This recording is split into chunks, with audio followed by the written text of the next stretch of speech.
Welcome to Playing with Fire, the podcast for people who are ready to custom build their love. We're talking about non-monogamy, however you design it, as an individuation opportunity.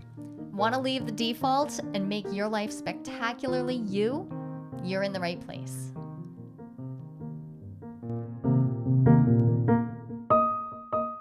A 100 episodes. 100. Okay, this is the 100th episode, and I have feelings about this because we originally started in 2019 or 2020. 20. And the idea was I had written a book.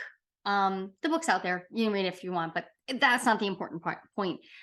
I'd written a book and we were like, let's make like a single season of episodes talking about relationships and how we deal with them. And we did. And then we were like, well, let's not stop. Let's keep going. And one of the things that I learned is that I like talking to you. I'm glad you learned that. Aren't you? No, the thing I learned is that I like talking to you about our relationship in a place where we are we're actively showing up. This is part of our relationship. Yeah, totally. And it feels a little scary. Mm-hmm. And I don't always know where we're going to head. Like I had another podcast once and we planned things out and we knew where the episodes were going. Mm-hmm. And I guest on podcasts every week. I guest on podcasts. And generally speaking, people always say like, well, it's a conversation. We'll see where it goes. But there's a pretty clear plan. Like we know what the topic is and we head there. That is rarely the case for us. I mean, well, we know what the topic is. We know what the topic frequently. Frequently, not always. But being in this conversation with you and realizing, so 100 episodes later, this is 100 captures of our relationship and all these different ways that it has changed in the last 2 and change years. The relationship has changed. The way we think about it has changed. And it is an intrinsic part of how my work has changed and how you have impacted my work. I mean, my work in the world, like I planned, I left my first marriage saying that the thing that bothered me was not that he and I did not get along or any of the problems. I had a list of problems, but that wasn't the real problem. That wasn't the reason to leave. The reason to leave was I felt like I was going to burst out of this shell that was encasing me. And he asked me not to. He really didn't. I give him a lot of credit for knowing his limits and knowing what he wanted. But I wanted to do my work in the world, and I didn't have any idea what that really was. And I'm here. And I'm here, and I know that I'm doing the work I'm meant to do in the world. Amazing. And these conversations with you, the 100 that have been recorded, and many, many, many hundreds more. I cannot possibly say thank you enough for being part of it, for being in the conversation, for being vulnerable, for being game for me to turn on a microphone and say, hey, you want to talk about how you found out you were queer in your late 40s? The vulnerability and visibility issues of just starting these conversations in front of a microphone, they're not nothing. And 100 episodes in, it's well, I don't think it's overstating the case to say that it has done nothing but expand me, my approach to my life, my relationship with you. It's been amazing. It's also reminded me that that I don't have to be one thing. Good. This podcast, this episode, I absolutely want to celebrate the hell out of the fact that the podcast has made 100 episodes, but also it has grown. It started as Project Relationship. And when I was mostly focusing on helping entrepreneurs, I've been in business my entire adult life and some of my childhood. And then it morphed and changed as I realized that was not enough of me. And it has now become Playing with Fire. And Playing with fire is great and it's a catchy title and I love it and it's absolutely true. But this podcast is about individuation. It's about individuation. It's about how to Mhm. be. It's about becoming Become. who you, who this divine spark that you are, like actually allowing it to come to consciousness, allowing yourself to um, really fully arrive and then continually change and grow. And when I finally acknowledged that non monogamy is the path of individuation for me, it is intrinsic. The Mhm. risk that it is to not rely on monogamy and to constantly question the norms and say, hey, even if I'm going to be in monogamy, it's going to be from this place of truly conscious awareness and questioning and digging and figuring out what it has to teach me. So if I'm going to dip into monogamy, I'm going to find out what it has to teach me about myself and about you and about people and humanity. Relationships are individuation, containers, and material. It's not just about an inner world. There's also the outer world. Yeah. Yes. Very much. And so we have this podcast, 100 episodes in. Um, this is what it's for. This is what we do. And I wanted to ask you why you feel it's so important to share that. So, this is what you do, and it's what we have decided that our relationship is for. It's Yeah. for the individuation journey. Um, and then in here, we're sharing it. Well, I think it's important to share for one thing because if somebody had pointed out to me at any point in my first oh, 33, 34 years, if somebody had pointed out to me that that I was going to have to continue to reinvent myself, I wouldn't have been surprised. Not at all. Like I was in a constant state of reinvention and learning. I was always doing that. But if somebody had told me that the best stuff would come from engaging fully with the messiness of Mm, relationships and had given me an example of how that might look, how it might look uh, to make messes in life and then mine that for gold and and really be alive. I think I just would have felt a lot more normal. It would have felt more like there was purpose to the confusion I was always feeling about how hard relationships had been, how hard it was to heal attachment wounds and navigate boundaries and figure out how not to reenact my parents' relationship over and over and over again, even though I was trying desperately not to. If somebody had said, the mess is the thing. I Well, I wish I had had that example. And instead, what I had been given was, hey, the mess is normal. It's not quite it's not quite the same enough. thing. Hmm. It's not quite enough. My family did a decent job of normalizing the fact that, hey, you find somebody to put up with you and you just stick it out with them and it'll be hell, but that's fine because that's what marriage is. I always wanted more than that, but I had no idea how to create it. Um, Not just because I wasn't set up to succeed at relationships by example, but because I really didn't know that I could anticipate change and growth if I stayed present to the mess. Yeah. And so you studied and studied and studied, and That was a then lot of books. it was a lot of books, and I hovered around the edges and picked up some of it, and then we talked and talked and talked and talked. Yeah. And that was amazing to me, because the reason it's so important for me to share all of these things is similar. Like I'm sharing the things I would have liked somebody to share with me. Yeah. That there's another way.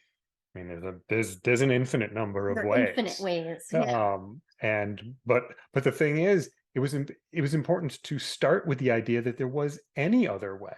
Oh. Oh, that's brilliant. Okay.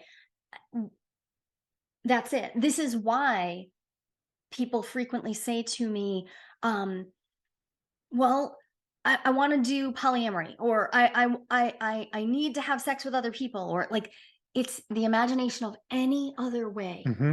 just breaks open Yeah. this tight constriction feeling. And the tight constriction, it's I didn't feel it on my outside so much as I felt it um like constraining something right in my center, right? Like not even my heart, like my whole being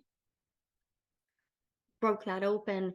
So you inspired that in me because I fell into lust with you, which might have just been a passing fancy. But I don't know. I'm pretty hot. you are. It's true.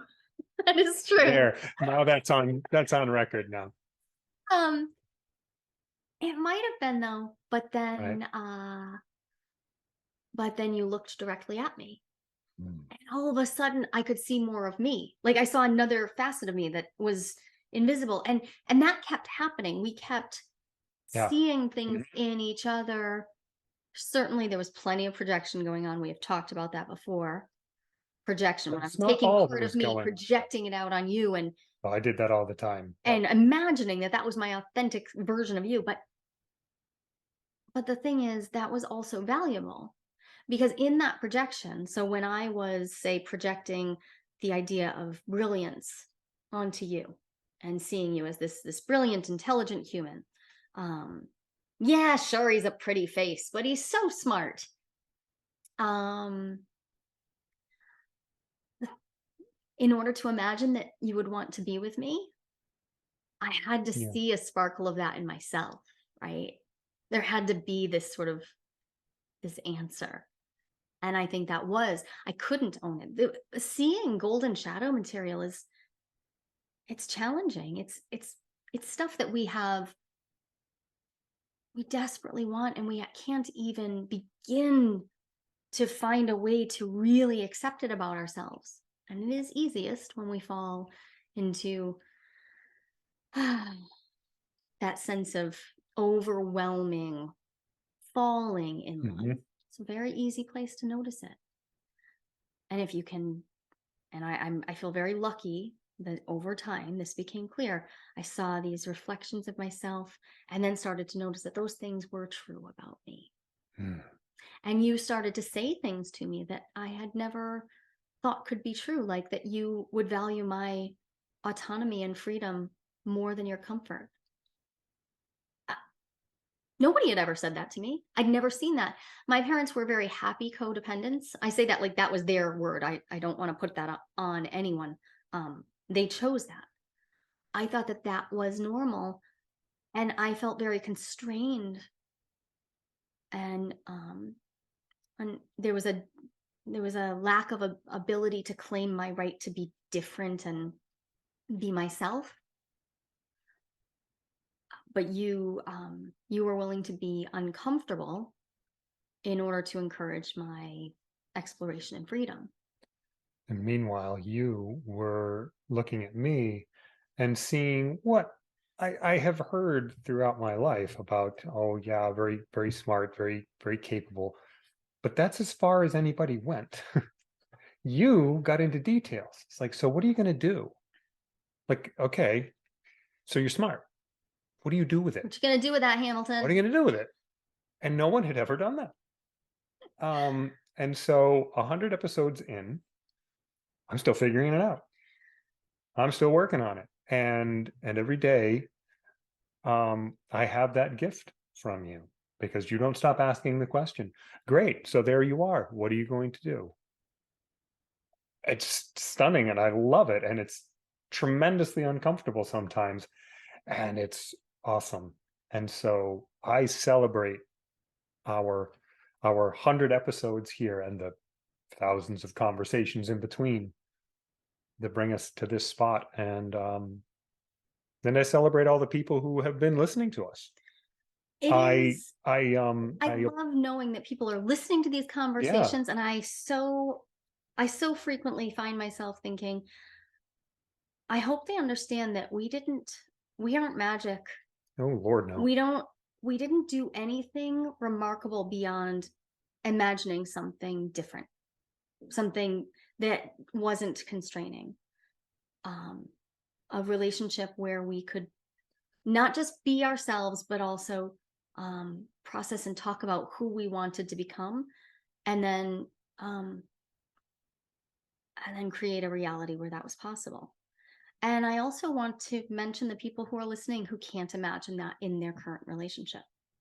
Yes. If I had heard conversations like ours in early, in my, especially in the earlier middle part of my first marriage, I would have thought, well, great, she got lucky. She found somebody who'll do that. And there, I want to acknowledge that there is privilege in meeting someone who will stand in discomfort and say, I don't know where this is going to go, and I'm here for growth. So like that, I'm alive and I want to grow, and not everybody wants that. Yeah. And this is why I don't believe in prioritizing longevity of relationship over all other things. Right. Nor do I believe that we should discount it entirely. Everybody gets to You get prioritize whatever it is that matters to you. So if you're out there and you are listening right now and thinking, so I really do prize longevity. I prize the family I built, the relationship I've built, the love I have, and my partner won't do this. They won't show up for the growth. They just won't. I've asked, I've negotiated, and they won't. Well, you still get to choose you, and you may have decided to undertake a very different individuation path that doesn't foreclose individuation. It doesn't stop it from happening.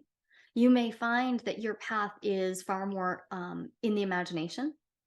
You may find that redefining friendships becomes incredibly important because perhaps your partner isn't ready to stand in the discomfort of more sexual relationships, or maybe they're maybe they really want to keep what I think of as like the couple bubble. We hear that described in some attachment theory books, this couple bubble. Maybe they want that. While it wouldn't be my first choice, wanting that is not a sin. It's not, it's not for me to decide. And what if you could explore and expand in other areas? What if it is around um, deepening friendships to a point where you might call them intimate or romantic friendships?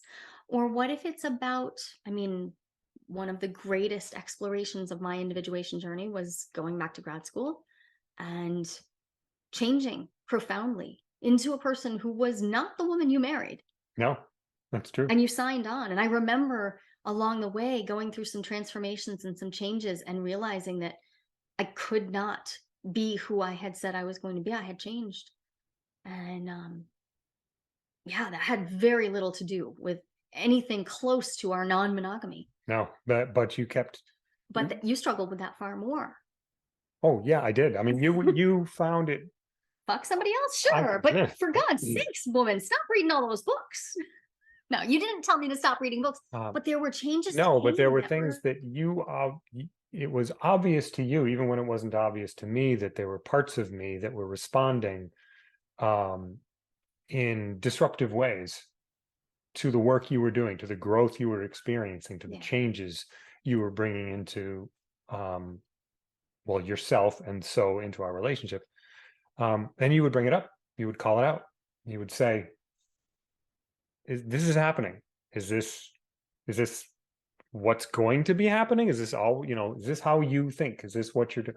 And I had the opportunity to say, well, no, but it's happening anyway.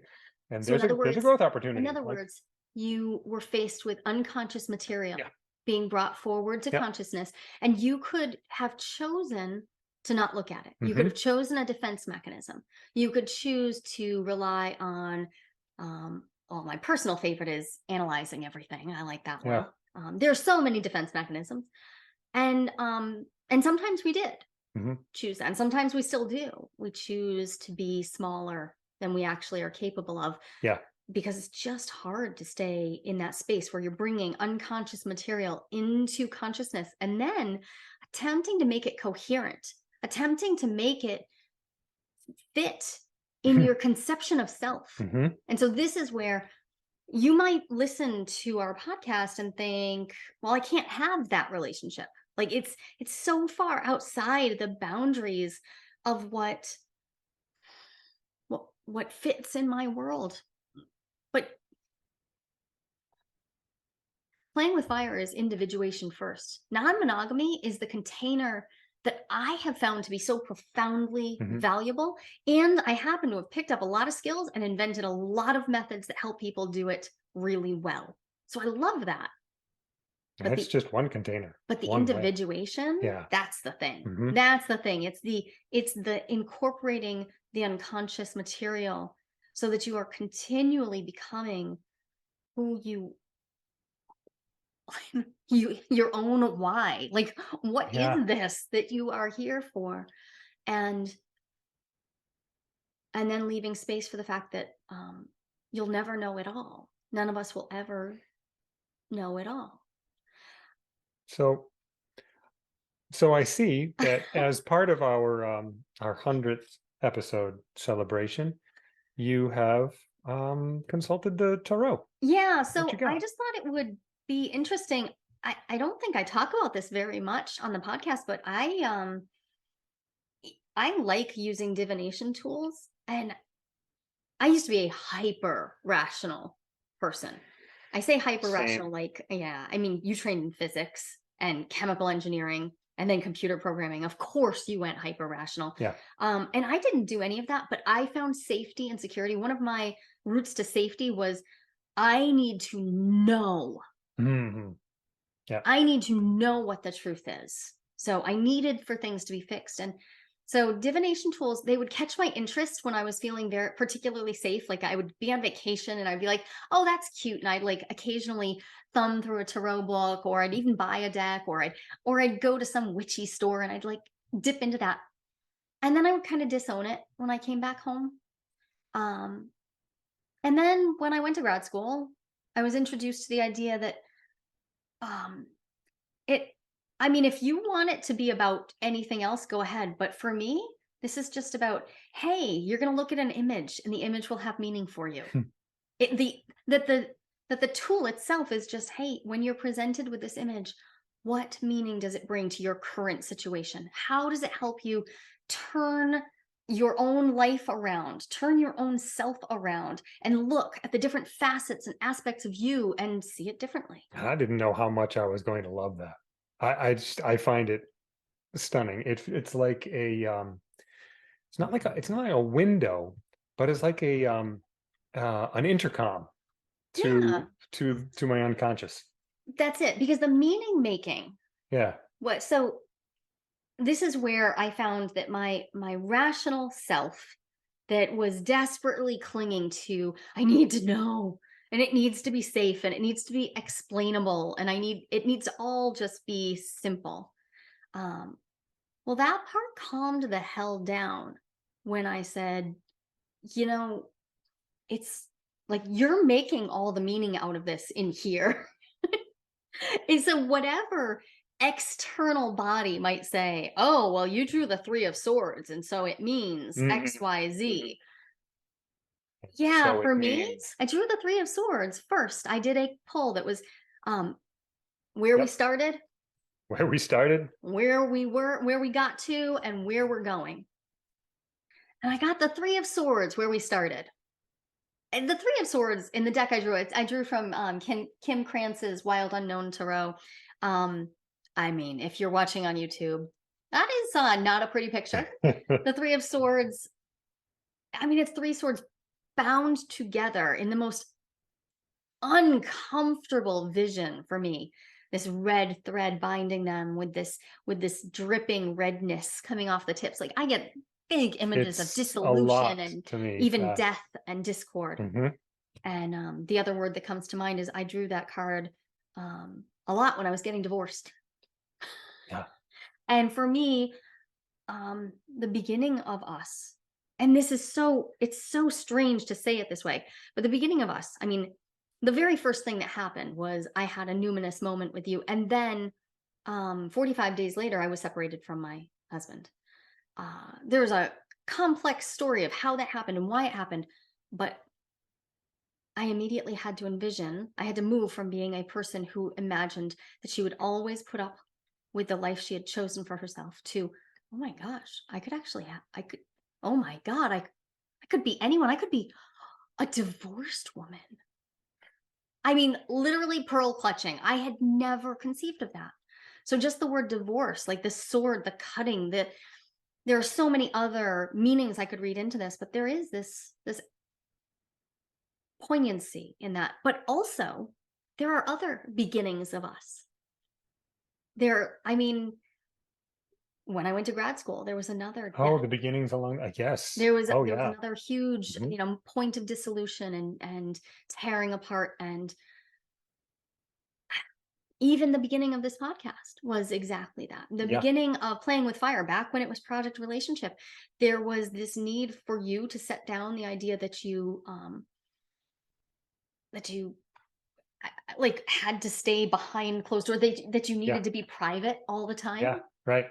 And I needed to stop pretending like I didn't want to be heard, that I didn't have something to say. I had been hiding for a decade at that point.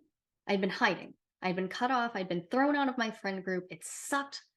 It sucked so freaking bad. I'm still angry about it. And then I let that cut me off from so much, from community and also from being seen. And when we recorded those first episodes, I was terrified. And it was funny because what was I terrified of? Yeah, to some degree, I was terrified of those ghosts who lived in The my ghosts. past, these Right. ghost friends. What might Mhm. they think? Who fucking cares? Cares? Not relevant. They're not relevant. They don't know anything about me. And if they do now because they happen to be listening, well, great. Good for you. But So there've been a that lot of has Three of Swords energy along the way. so much. Hmm. And then I drew a card for the where we got to. Where we got to. Where we got to. And it's funny for me that it would be The Nine of the Cups. Nine of Cups. That is funny for me because um, I just spend so much of my life uncomfortable, disquieted, wanting. Oh So much man, wanting. so much wanting. Hmm. Joli wants. Yeah. My grandma said it was good to want things, and I took her And you seriously. took her seriously. You ran with that. I did. And the Nine of Cups for me is all about contentment. Those are full cups. There's a satiated, there's this fullness and this comfort of like, yeah, you get to have it. You have it. And I mean, you just celebrated a birthday. Yep. You turned 56, which is the year my mother died, when she was 56. And Mhm. I started having some real feels about you turning that age. Yeah. Tore me Yeah. all up. It definitely ran me through the ringer. Those parental death ages are a thing. It's a whole thing. And it takes me away from that energy of like, you're here right now. And I have this expansiveness. I have new friendships. I have new burgeoning relationships. My business is growing in a way that is so profoundly satisfying. And the year of opening has changed everything for me. The people who are in it touch my heart every single week in a way that I couldn't have imagined. I was so contented. And I rarely think about that. I so focus on what's next. What do I do next? How do I do more? Do more? What about being? Mm. What about being contented? Remember how angry I got when my first Jungian analyst suggested that I maybe should practice being? Oh my God, I got so mad at her. That did not work in that moment. Oh, so angry. Yeah. Angry Jolie. Um, Which, I mean, it makes sense to me in retrospect because you had just started doing what you wanted. I had just started doing what I wanted, and it felt counter to my nature. Hmm. And so it felt like it felt like putting myself at threat. However, many, many years later, think, yeah, contentment. You have been a wonderful model of contentment for me. And also, so Playing with Fire isn't like it's not the biggest podcast. It's just about showing up week after Yeah. week and having these Yeah. conversations and knowing that um there are people out there who see something new in themselves or a new possibility in their relationships. I don't care how many downloads we get. I'm going to keep making it because if one person feels a possibility or a potential that they might not have, fuck, that's worth it. That is. I feel deeply contented. So where are we going? I mean, it's not a bad card. 8 of Pentacles? Yeah, the Eight of Pentacles. The Eight of Pentacles, and I particularly like Kim Prince's. Oh, I should have shown the There's the Kim 9 of Prince's Cups Nine with of its Cups is filled it's cups. beautiful. It's filled cups and it's crescent moon. Mhm. But the Eight of Pentacles, I have a special relationship to Yes. spiders. I have a very special relationship to spiders, which well, honestly, I think you have to know me a little bit more intimately to get that story. It's a very, very special relationship. Um, but the Eight of Pentacles is, well, it's beautiful. There's this element of like possibility and prosperity. I mean, it's pentacles. There's material success, like, and I do feel like there's so much potential here. Potential in the podcast, potential for this to become whatever we want, but it's also And prosperity in this context. Ah, what you were just saying, if somebody can take this and get more of themselves and what they want into their lives, fantastic. right. But so I'm turning to Kim Kranz's book. So I keep my own journal of like what meaning I have made over the years. But I'm going to actually turn to Kim Kranz's guidebook Great. because the Eight of Pentacles in her book is about craftsmanship and skill. Oh, nice. And it's yeah, it's actually going to make me all tear up. It's about being a master of her craft. She weaves against all odds with skill, intricacy, and confidence. The Eight of Pentacles requires a similar approach. Hone your skills. You're close to finding mastery at your craft, so strive for it. And I have been working so hard, not just to learn what there is to learn about Jungian psychology or archetypal psychology or sexual education or non-monogamy, but to weave all of these different paths into practical ways that people can have a psychologically satisfying relationship, not just to themselves, but to others as well. And I really believe that my work in the world is to weave these pieces together to bring the Jungian thread in connection with the sexual thread, which Jung had some hang-ups. There's a reason he broke from Freud's desire to tie everything to sex. And to weave the relational, the deeply, profoundly relational, the fact that we are humans, we are mammals, we need others. Self-regulation is not the end-all be-all. Co-regulation is Yeah. where it's at. Bring that into conversation with the very inner world, introverted introspection of Jungian psychology. I'm here for relational individuation. And And that's what these conversations are about. They're an example, maybe an inspiration, yeah, and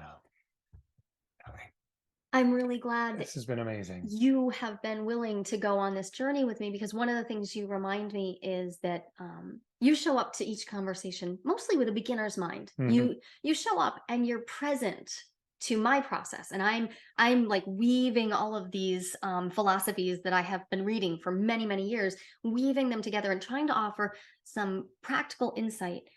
And then you show up and you ask me questions and help me remember that that that your perspective is so different, and you help me remember that I don't have to get this perfect, but that there's such deep wisdom in just being with the question and seeing what comes up.